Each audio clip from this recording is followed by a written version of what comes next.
অনেকে মনে করে আট্রসি গেছে তো গেছে, নামাজ পড়ে না, আট্রসিরা নামাজ পড়ে না। আরে মিয়া, একই সরমনা পাইছো, একই তবলিগ পাইছো, গেছে দাঁড়িয়ে রাখছে আর নামাজ শুরু করে দিছে। আমি কিন্তু বিরুদ্ধে বলতেছি না, উদাহরণের ক্ষেত্রে নামটা উচ্চারণ করলাম মাত্র। আমার ভাইয়েরা, আগে হলো ইমানের শিক্ষা, তারপরে আমলের শিক্ষা।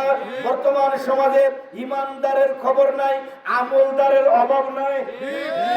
যার কারণে আমার ভাইয়েরা, মানুষগুলি দেখেন মন্দিরে গিয়াও আলহামদুলিল্লাহ শুকরিয়া আদায় করে, মন্দিরে গিয়া নিজেকে ভাগ্যবান মনে করতেছে।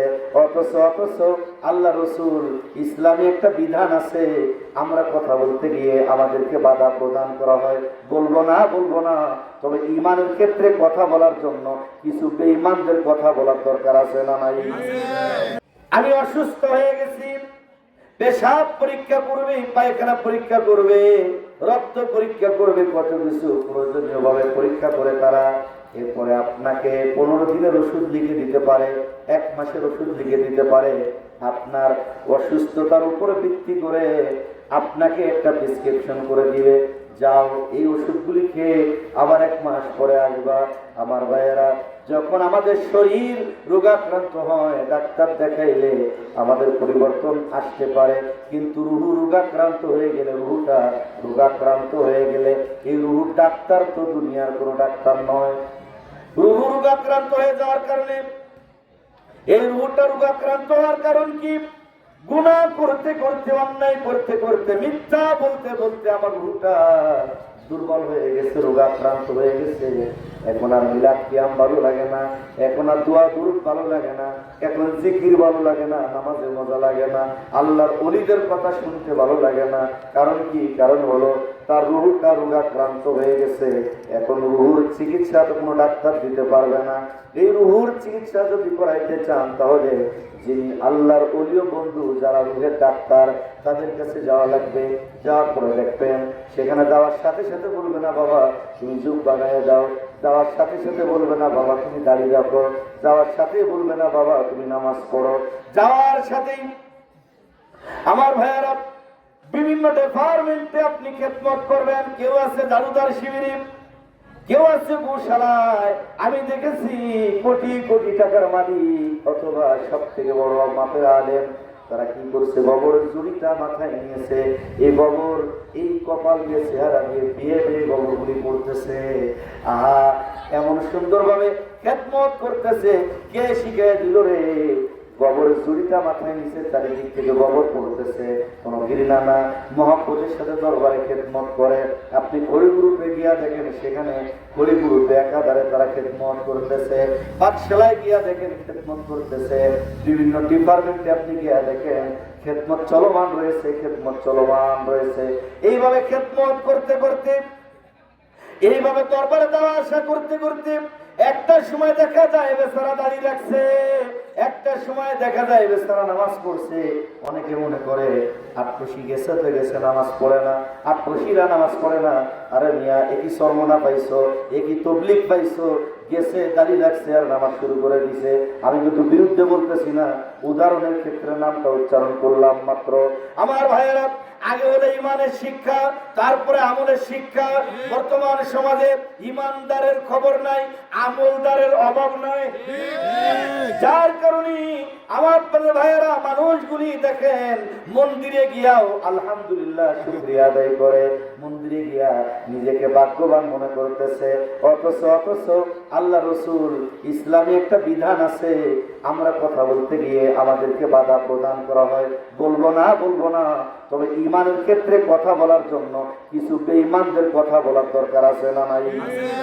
যাদের মাধ্যমে আমরা মাজার পাইলাম এই ভারত উপমহাদেশে, যাদের মাধ্যমে আমরা মসজিদ পাইলাম, যাদের মাধ্যমে মাদ্রাসা পাইলাম, যাদের মাধ্যমে আমরা মাওলানা হইলাম, আজকে সে আল্লাহর জীবনের অবদান ভুলে গিয়ে আজকে বিশাল বড় বক্তা। আমি বলতে চাই, আমি তো তোমাদের দলের একজন ছিলাম, আমি এই আট্রসি দরবারের নগণ্য একজন গোলাম হিসেবে আমি বলতে চাই, আপনারা হাজার হাজার মানুষগুলি, হাজার হাজার ওয়াহাবি আলেম এক জায়গায় দাঁড় করে দেন, আর আমার তরিকতপন্থী আপনি একজন জাকির ভাই, ওর নাম যদি শুনেন ও শুদ্ধ করে নামটা বলতে পারবে না, কিন্তু নবীর প্রেম ওর হৃদয়ের মাঝে আছে, যার কারণে দেখবেন একে এক পাল্লায় আমারে আপনার জাকের ভাইকে ডান পাশে দেন আর হাজার হাজার ওহাবী আলেমকে বাম পাশে দেন, দেখবেন আমার জাকের ভাইয়ের নেকের পাল্লা নবীজির প্রেমের পাল্লাটা ভারী হয়ে গেছে।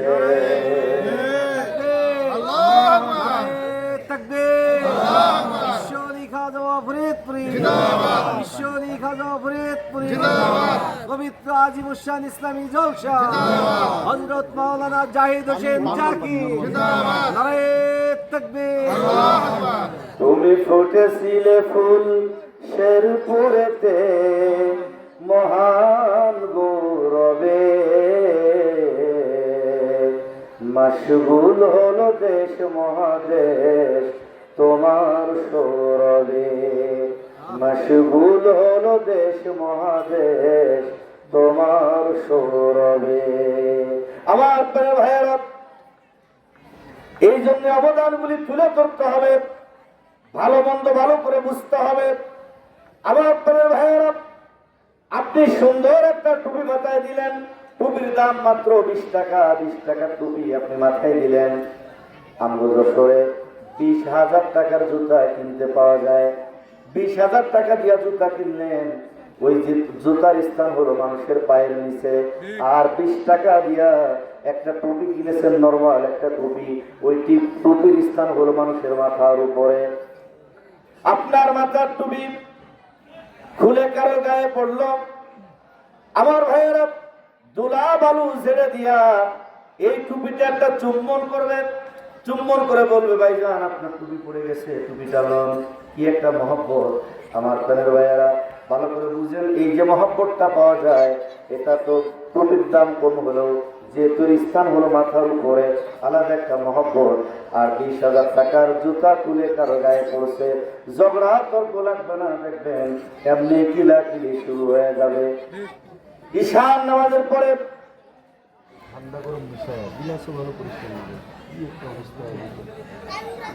ঠান্ডা গরম মিশায় মিশায় আমি বললাম না যে তুই নর্মাল পানি খাইতে পারি না, আমি পরিষ্কার ফ্রেশ একটা গ্লাস দিয়েছি, মানে কাপ হয়েছে। আমার ভাইরা মহব্বতে একটু জিকির করুন, লা ইলাহা ইল্লাল্লাহ, লা ইলাহা ইল্লাল্লাহ, লা ইলাহা ইল্লাল্লাহ, মুহাম্মাদুর রাসূলুল্লাহ, জোরে লা ইলাহা ইল্লাল্লাহ, ভালোবেসে লা ইলাহা ইল্লাল্লাহ, ও লা ইলাহা ইল্লাল্লাহ, মুহাম্মাদুর রাসূলুল্লাহ, যার ওসিলায় পয়দা হইলি